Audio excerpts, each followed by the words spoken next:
பண்போல் பேசுகின்ற பன்னிசையைப் போல பேசுகின்ற அம்மை பாகன் இறைவன்.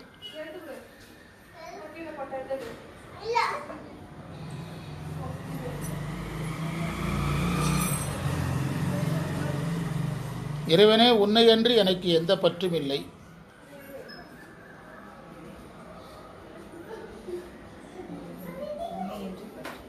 உன்னையன்றி எனக்கு எந்த பற்றும் இல்லை.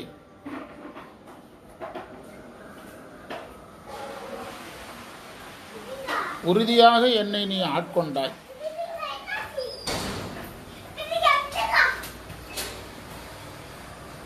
நீ சிவலோகத்தின் தலைவன்.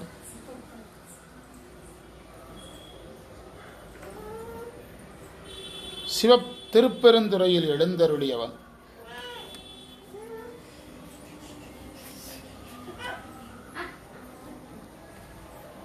இப்போ நம்ம நீங்கள் தேவாரத்தில் என்ன படிச்சீங்களோ அது இதில் வந்தாச்சு.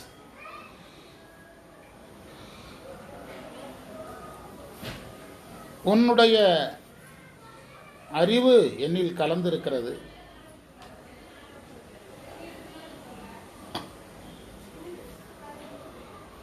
நீ கலந்திருக்கிற என் மனம். இப்போ நீங்கள் என்ன படிச்சீங்களோ அப்படியே வந்துட்டு.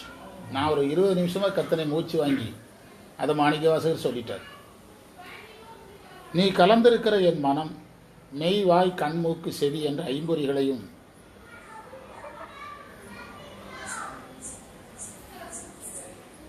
வாய் தலையில் இருக்கு, கண்ணு தலையில் இருக்கு, மூக்கு தலையில் இருக்கு, செவி தலையில் இருக்கு, தலையும் ஒரு வகையில் மெய் தான். ஐம்பொறிகளும் எதிலே அடங்கிறது? தலையிலே அடங்கிறதா என்ற ஐம்பொறிகளையும் உன்னிடத்தில் வைத்து விட்டேன்.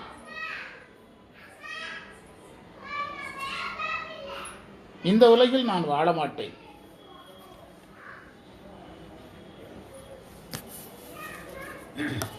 என்னை வருக என்று அழைப்பாயாக.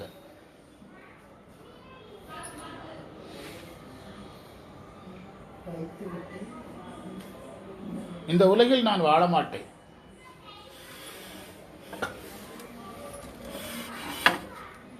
என்னை வருக என்று அழைப்பாயாக.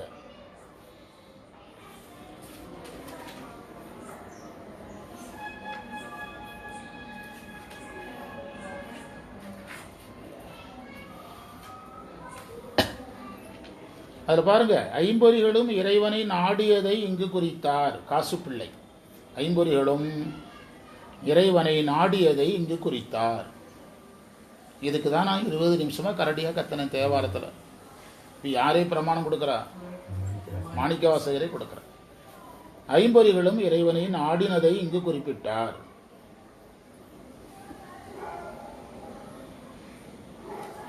அதாவது நம்முடைய வகுப்பு நம்ம வகுப்பு ஒரு குழந்தைய தத்தெடுக்கிற மாதிரி இல்லை, பெத்தெடுக்கிற மாதிரி. அந்த தாய்க்குள்ளேருந்து தான் அந்த குழந்தை வரணும், உண்டா இல்லையா? இது டெஸ்ட் டியூப் பேபியும் கிடையாது, இன்னொருத்தன் பெற்ற குழந்தைய எடுத்து வளர்க்குறதும் கிடையாது. இன்னொருத்தன் உரைய சொன்னால் தானே பிரச்சனை. அது தத்தெடுக்கிறது. இது எது மாதிரி இருக்குது? பெற்றெடுக்கிற மாதிரி இருக்குது. அதுக்கு நீங்கள் நேரம் குறிக்க முடியாது. மகப்பேருக்கும் மழைப்பேருக்கும் நேரம் குறிக்க முடியாதுங்கிறாங்கல்ல, அதே மாதிரி தான் இந்த நம்ம பாடத்துக்கு நேரம் குறிக்க முடியாமல் நான் திணறேன். புரியாது உங்களுக்கு? எப்படி புரியுதுன்னு எனக்கு தெரில. எழுதிட்டு வந்தேன்னா நான் 10 பாயிண்ட் வாசிரியா பாட்டு போயிடுவேன். உங்களுக்கு அந்த மாதிரி நம்ம போக முடியல. நம்ம சித்தாந்த வகுப்பெல்லாம் நீங்கள் முறையாக கவனிச்சிட்டிங்கன்னா அதுக்கு எல்லையே கிடையாது. அதனுடைய சிறப்பு உரைகள் இல்லாத எவ்வளோ பெரிய பெரிய விஷயங்கள்லாம் அதில் வந்திருக்குது. நீங்கள் அதை கவனிச்சிங்கன்னா தெரியும், நல்லா கவனிச்சா தெரியும். என்ன அர்த்தம்? அதாவது நம்முடைய கண்களால் உலகத்தை பார்த்துக்கிட்டு இருந்த கண்களை எதை பார்க்க ஆரம்பிக்குது? இறைவனை பார்க்க ஆரம்பிக்குது. அந்த திருஞான சம்பந்தர் தில்லையில் நடராஜரை தரிசிக்கிறாரு. தில்லையில் நடராஜரை தரிசிக்கும் போது சேக்கிழார் எழுதுகிறாரு, நடராஜருடைய இந்த அருளை ஒருவன் தன்னுடைய ஞானத்தால் தான் அனுபவிக்க முடியும். ஆனால் ஞானசம்பந்தர் எதனாலேயே அனுபவிச்சார்? இந்த உடம்பில் இருக்கிற இந்த கண்களாலேயே. உணர்வின் நேர்வெறன்னு இருக்கும் ஞானசம்பந்தர் புராணத்தில். உணர்வின் நேர்வெறன்னு ஒரு வரி இருக்கும். அந்த வரி என்ன சொல்லுதுன்னா, இந்த கண்களாலேயே அவர் வந்து ஞானத்தில் அனுபவிக்கிற இறைவனை அனுபவிச்சிட்டாரு. அப்படின்னா கரணங்கள் என்ன ஆயிற்று? அவருக்கு மாறுறது இல்லை. பிறக்கும் போதே என்ன கரணம் தான்? பதிகரணம் தான். அவருக்கு பதிகரணங்கள் இருந்ததுனால தான் பூம்பாவையை திருமணம் செய்துக்கும் போது என்ன சொன்னார்? என்னுடைய மகள்னார். நானே படைச்சிருக்கிறேன், நான் கடவுள் மாதிரி படைச்சிருக்கிறேன், என்னுடைய மகள்னார். அந்த இடத்துல சேக்கிலார் பிரம்மனையும் ஜெயித்துட்டாருங்கிறார். பிரம்மனையும் ஜெயித்துட்டார் ஞானசம்பந்தர், படைத்த பிரம்மனையும் ஜெயித்துட்டார் ஞானசம்பந்தர் அப்படிங்கிறார். அப்போ அவருடைய கண்கள் என்ன ஆயிற்று? அருளாயிற்று. அவங்களுக்கு வந்து அவதரிக்கும் போதே அருளாக அவதரிக்கிறாங்க.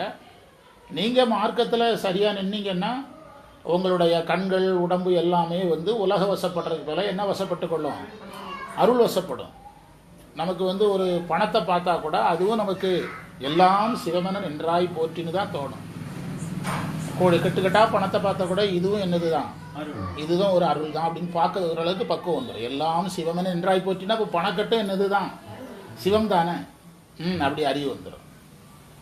அது வந்து உங்களுக்கு கட்டுநிலையில தான் கருவிகள் வந்து பந்தப்படுத்தும். இப்போ அதே கருவிகளை தானே அப்பர் டைரக்ஷன் மாத்துறாரு. இப்போ அப்பர் பாடுனாரா? கண்களை விடு காதுகளை விடுனாரா? வேலை தானே கொடுத்தாரு, டியூட்டியை மாற்ற சொன்னார். Focus change. நீங்கள் சொல்கிறது திருவாசகத்தில் இருக்குது.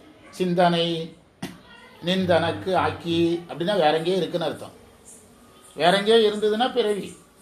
மாணிக்கவாசகர் சொல்கிறத செஞ்சிங்கன்னா பிறவாமை. சிந்தனை நிந்தனக்கு ஆக்கி அந்த மந்திரத்தை இதில் நீங்கள் குறிச்சுக்கிடணும்.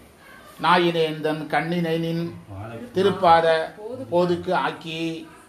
அந்த ஆக்கிங்கிறது ஒரு மனிதன் முயற்சியில் நடக்காது. யாருடைய அருள் வேணும்? இறைவனுடைய அருள் வேணும். நம்மளே ஆக்க முடியாது. இறைவனா நமக்கு அதை ஃபோக்கஸ் சேஞ்ச் பண்ணுறதுக்கு யாரும் உதவணும்? இறைவனும் உதவணும். நீங்கள் கேட்ட கேள்விக்கு அதெல்லாம் பதில். சிந்தனை நிந்தனக்காக்கி, அங்கமாலை, பிற ஞான சம்பந்தருடைய வரலாறுகள், அது எல்லாம் நாயன்மார்கள் வரலாறுல அதை இதில் சொன்னார். சரியா? ஒவ்வொன்றா வருவோம். அம்மையினுடைய மொழி பண்ணின் நேர் மொழி என்றார். அம்மையின் மொழியை பண்ணின் நேர் மொழி என்று சொன்னது அம்மை அருட்சக்தியாக நிற்கிறத பாடுறார். இந்த இடத்துல அருட்சக்தியாக நிற்கிறார். மறைப்பு சக்தி கோபத்தில் இருக்கும். சினமருவு திரோதாயி சிவப்பிரகாசம். மறைப்பு சக்தி கோபத்தில் இருக்கும்போது எப்படி நம்ம அம்மாவுக்கு கோபத்தில் போய் குரலே மாறிடும் தெரியுமா? கத்தாத, என்னமோ இப்படி ஆம்பளை குரல் மாதிரி இருக்குது, ஹார்ட் அட்டாக் வந்து படுத்துற போகிற அப்படின்னு நம்ம சொல்கிற மாதிரி இருக்கும். அம்மாவுக்கு கோபம் வந்துட்டுனா எது மாறிடும்? தொண்டை கட்டும், குரல் மாறிடும், தொண்டையெல்லாம் கட்ட ஆரம்பிச்சிடும், நீர் வத்திரும், நாக்கில் நீர் வத்திரும் கோவப்படும் போது. இப்போ அம்மை அந்த உயிர் விஷயத்தில் திருப்தியாக இருக்குன்னு அர்த்தம். அதான் பண்ணினேர் மொழியால் பங்கனி அல்லால் பற்றினான். அம்மை எப்படி சொல்லியிருக்கலாம்? நீ இல்லாமல் எனக்கு வேறு பற்று இல்லைன்னு சொல்லியிருக்கலாம். யாரையும் சேர்த்து சொன்னார்? அம்மையும் சேர்த்து சொன்னார். ஏனென்றால் சிவனை நமக்கு தந்ததே யாரு தான்? அம்மை தான். வா சி அருளி எவ்வை வாழ்விக்கும், வாசி அருளி எவ்வை வாழ்விக்கும் மற்றது ஆசில் உருவமாம் அங்கு திருவருட்பெயர். இந்த நிலையை எனக்கு தந்தது அம்மை. அதனால அம்மையை சொல்லி சொன்னார். அம்மை அருள் சக்தியாக மாறிற்று. சின்னமே ஆண்டாய். சின்னமே ஆண்டாய்னா உறுதியாக ஆண்டாய். உறுதியாக ஆளுதல் என்பதன் பொருள் என்னன்னா, அந்த ஆன்மா மீண்டும் என்ன வசப்படாதபடி ஆண்டார், உலக வசப்படாதபடி அடிமை கொள்ளுதல். சில நிறுவனங்களில் வேலைக்கு எடுத்துருவாங்க. இப்போ இந்த இதில் ஐடி ஃபீல்டுலலாம் கேம்பஸ் இன்டர்வியூ அட்டன் பண்ணது உண்மைதான், வேலைக்கு அவன் அப்பாயின்மெண்ட் தந்ததே உண்மைதான். ஆனால் எதுக்கு கூப்பிட மாட்டான்?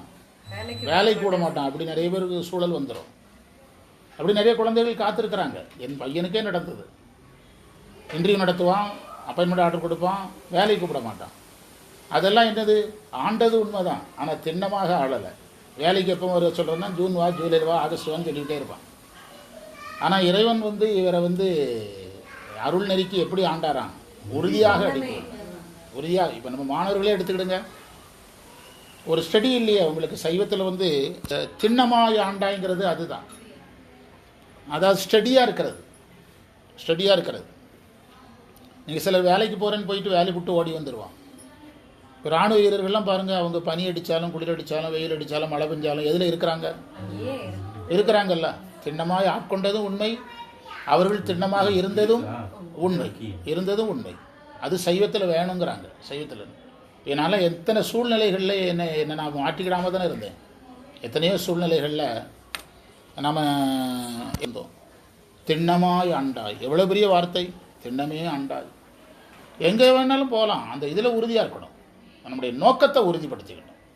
யாத்திரை போகிறதோ நம்ம பல வகையான நூல்களை படிக்கிறதோ இது எதுவுமே தப்பு கிடையாது. அந்த நோக்கம் எதாக இருக்கணும்? ஒன்றே செய்கைங்கிறது தமிழர் கொள்கை. மறந்துடாது, சிம்பிளாக சொல்லிடுறேன். என்னது தான் தமிழர் கொள்கை? ஒன்றே செய்க, ஒன்றும் நன்றே செய்க, நன்றும் இன்றே செய்க, இன்றும் இன்னே செய்க. இதுதான் தமிழர் கோட்பாடு, அறநூல் கோட்பாடு. நாயன்மார்கள் வந்து பானை செய்கிறவர் பானை தான் செஞ்சார். அவர் துணி நெஞ்சிருந்தாச்சுன்னா அவர் அதில் நின்றுக்க முடியாது. துணி நெஞ்சவர் துணி தான் செய்தார், பானை செய்யலை. சந்தானம் அரைச்சவர் எதை மட்டும்தான் அரைச்சார். அதனால தான் ஜெயித்தாங்க. ஒன்று தான், நீங்கள் நல்லா தெரிஞ்சுக்கிடுங்க. சைவத்தில் ரொம்ப கவனமாக இருங்க. நான் அப்படி இருந்ததுனால இந்த அளவுக்காக தப்பித்தேன், நீங்கள் இப்படி இருங்கன்னு சொல்கிறேன். ஏதாவது ஒன்றில் கவனம் செலுத்துங்க. என்னிடத்தில் ஒரு மாணவர் வந்து சொன்னார், அதெல்லாம் அந்த திண்ணமே ஆண்டாய்ங்கிறது புரியுதான். Take diversion, no diversion. என்ன இருக்கக்கூடாது? டைவர்ஷன் இருக்கக்கூடாது, உறுதியாக இருக்கணும். நான் வந்து இந்த வேலையில் ரன்னிங்கில் இருக்கும்போது பொள்ளாச்சியிலேருந்து ஒரு லாயர் கூப்பிட்றாரு என்னைய, ராதாகிருஷ்ணன் ஒரு லாயர். அவர் வந்து national level notary public. Notary பப்ளிக்னா கையெழுத்து போடுவாங்க, அந்த அதிகாரம் அவங்களுக்கு உண்டு.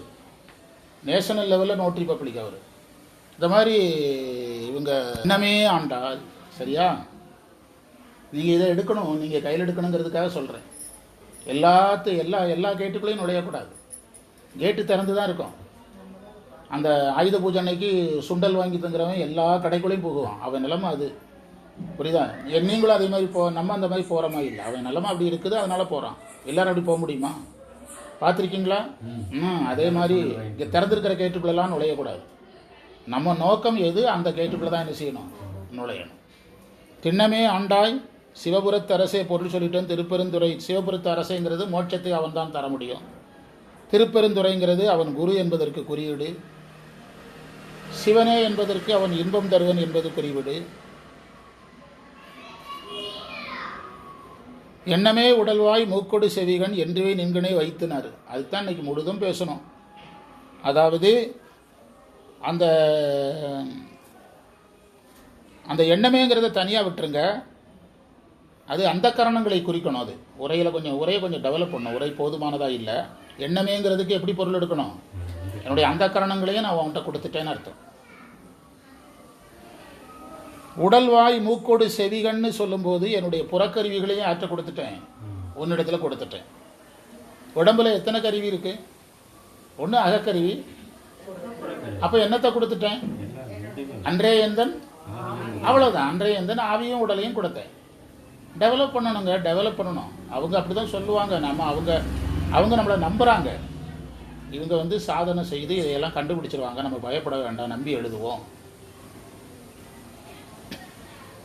எண்ணமே உடல்வாய் மூக்கோடு செவிகன், என்னுடைய அகக்கருவிகளையும் புறக்கருவிகளையும் உன்னிடத்தில் கொடுத்தேன். சுருக்கமாக சொன்னால் உடல் பொருள், ஆமாம், உடல் பொருள் ஆவி. இந்த இடத்துல வந்து அந்த இதை மட்டும் கொடுக்கணும். உடம்பை கொடுத்தேன்னு சொன்னால் போதும், பொருள் சொல்ல வேண்டியதில்லை.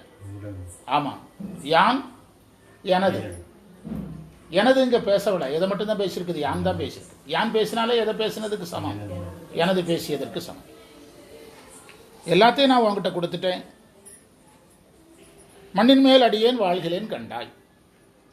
இதையெல்லாம் கொடுத்த பிறகு மண்ணில் என்ன வேலை நமக்கு? கண்ணு இறைவனை பார்க்குது, காது இறைவன் பற்றிய விஷயங்களை கேட்குது. இங்கே என்ன வேலை? உங்கள் வீட்டில் நம்மளை எல்லாரும் அதனால தான் சொல்கிறாங்க, எல்லாமே சிவன் சம்மந்தப்பட்ட வீட்டில் உங்களுக்கு என்ன வேலைன்னு தானே கேட்குறாங்க. எண்ணமே எல்லாத்தையுமே நான் உன்னிடத்தில் கொடுத்துட்டேன், அதனால எனக்கு இங்கே வேலை இல்லை.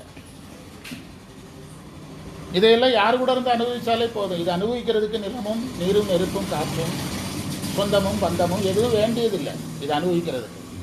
அப்போ இந்த வேலையெல்லாம் வேஸ்ட்டு, அதனால நான் எங்கே வர்றேன்? உன்னிடத்தில் வந்து விழுகிறேன்னு கேட்குறேன். சரியா? ஒரு வகையில் இதற்கு சுருக்கமாக சொன்னால் நிட்டை நிலைக்கு ஆன்மா தயாராக இருக்குன்னு அர்த்தம். என்ன அர்த்தம்? நிட்டை நிலைக்கு ஆன்மா முழு தகுதியோடு இருக்கிறத மாணிக்கவாசகர் சொல்கிறாரு. ரொம்ப சிம்பிளாக சொன்னான். உடம்பை சாமிகிட்ட கொடுத்துட்டானே நிட்டை நிலை தான், மறந்துடாதீங்க. உடம்பை ஒருவனால் இறைவனிடத்தில் கொடுக்க முடியுதுனாலே என்ன நிலை தான்? நிட்டை நிலை தான். நிட்டை நிலைக்கு தகுதியாக இருப்பதை மாணிக்கவாசகர் சொல்றார்.